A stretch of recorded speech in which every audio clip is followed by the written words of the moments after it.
Aceh, sebuah negara yang hancur karena politik Indonesia dan Belanda. Sebuah wilayah dengan sejarah panjang dan kejayaan besar, telah mengalami berbagai perubahan dramatis akibat politik kolonial dan nasional. Dulu dikenal sebagai Kesultanan Aceh yang berdaulat, wilayah ini memiliki posisi strategis di jalur perdagangan internasional dan menjadi pusat peradaban Islam di Asia Tenggara. Namun, sejak kolonialisme Belanda hingga integrasi ke dalam Indonesia, Aceh menghadapi berbagai konflik yang menghancurkan banyak aspek kehidupan sosial, ekonomi, dan politiknya. Dalam video ini, kita akan menggali lebih dalam bagaimana politik Belanda dan Indonesia berperan dalam menghancurkan kejayaan Aceh, serta bagaimana dampaknya masih terasa hingga hari ini.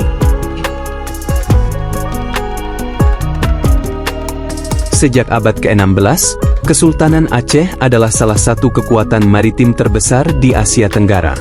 Sultan Iskandar Muda membawa Aceh ke puncak kejayaannya, menjadikannya pusat perdagangan rempah-rempah dan ilmu pengetahuan Islam. Aceh memiliki hubungan diplomatik dengan Kekaisaran Ottoman, Kesultanan Mughal, hingga negara-negara Eropa. Namun, kejayaan ini mulai terganggu ketika Belanda ingin menguasai Aceh untuk kepentingan kolonialnya. Perlawanan rakyat Aceh terhadap Belanda menjadi salah satu yang paling sengit dalam sejarah kolonialisme di Indonesia.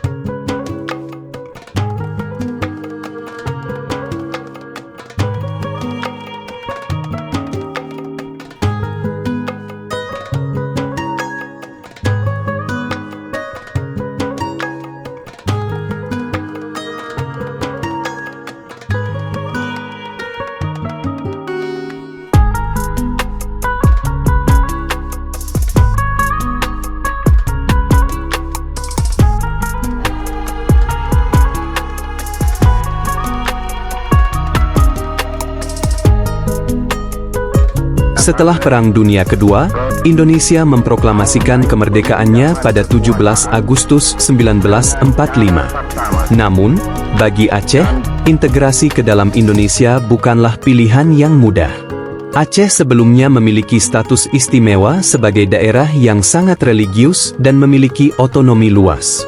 Pada awal kemerdekaan, Aceh diberi status sebagai daerah istimewa, karena perannya yang besar dalam membantu perjuangan Indonesia. Namun, janji-janji pemerintah pusat untuk memberikan otonomi luas kepada Aceh tidak sepenuhnya dipenuhi.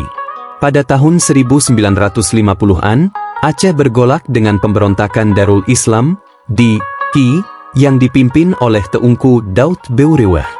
Gerakan ini menentang kebijakan sentralisasi Jakarta yang dianggap mengkhianati janji-janji kemerdekaan. Namun, pemberontakan ini akhirnya ditumpas dengan janji baru dari pemerintah pusat. Gerakan Aceh Merdeka, GAM, dan konflik berkepanjangan. Ketidakpuasan terhadap kebijakan pemerintah pusat terus meningkat hingga tahun 1970-an. Pada tahun 1976, Hasan Ditiro mendirikan Gerakan Aceh Merdeka, GAM, dengan tujuan memisahkan diri dari Indonesia. GAM menganggap bahwa Aceh telah dijajah kembali oleh Indonesia setelah sebelumnya dihancurkan oleh Belanda. Konflik antara GAM dan militer Indonesia berlangsung selama lebih dari 2 dekade, menyebabkan ribuan korban jiwa dan penderitaan bagi rakyat Aceh. Pemerintah Indonesia menerapkan status Daerah Operasi Militer, DOM, di Aceh pada tahun 1989, yang membuat situasi semakin mencekam. Rakyat Aceh menjadi korban kekerasan baik dari pihak GAM maupun militer Indonesia. Tsunami 2004 dan Kesepakatan Damai. Tragedi terbesar dalam sejarah modern Aceh terjadi pada 26 Desember 2004, ketika gempa bumi berkekuatan 9,1 Richter memicu tsunami dahsyat yang menewaskan lebih dari 200.000 orang di Aceh. Tsunami ini mengubah segalanya. Dunia internasional memberikan bantuan besar-besaran, dan pemerintah Indonesia serta GAM akhirnya duduk bersama untuk menandatangani perjanjian damai di Helsinki pada tahun 2005. Perjanjian ini memberi Aceh otonomi yang lebih luas, termasuk hak untuk memiliki partai politik sendiri. Namun, hingga hari ini, masih ada ketidakpuasan terhadap implementasi perjanjian tersebut. Banyak mantan pejuang GAM yang merasa diabaikan, sementara rakyat Aceh masih menghadapi tantangan ekonomi yang berat. Apakah Aceh masih bisa bangkit? Kini, Aceh tetap menjadi bagian dari Indonesia dengan status otonomi khusus. Namun, pertanyaan besar masih tersisa, apakah Aceh benar-benar mendapatkan keadilan setelah semua yang terjadi? Banyak rakyat Aceh yang merasa bahwa kejayaan mereka telah dihancurkan oleh politik kolonial Belanda dan kemudian oleh kebijakan sentralisasi Indonesia. Namun, ada juga yang percaya bahwa Aceh masih memiliki kesempatan untuk bangkit, terutama dengan memanfaatkan sumber daya alamnya dan posisi strategisnya di kawasan Asia Tenggara. Namun, untuk mencapai itu semua, Aceh membutuhkan pemimpin yang visioner, masyarakat yang bersatu, dan kebijakan yang benar-benar mengutamakan kesejahteraan rakyatnya. Aceh adalah negeri dengan sejarah panjang, dari kejayaan sebagai Kesultanan Islam hingga penderitaan akibat kolonialisme Belanda dan konflik politik Indonesia. Perjalanan panjang ini meninggalkan luka mendalam bagi rakyat Aceh. Namun, di balik semua itu, Aceh tetap memiliki semangat juang yang kuat.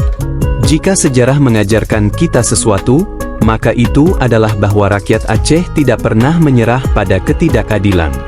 Bagaimana menurut kalian? Apakah Aceh masih bisa bangkit dan menemukan jalannya sendiri? Tulis pendapat kalian di kolom komentar. Jangan lupa like, share, dan subscribe untuk video-video menarik lainnya.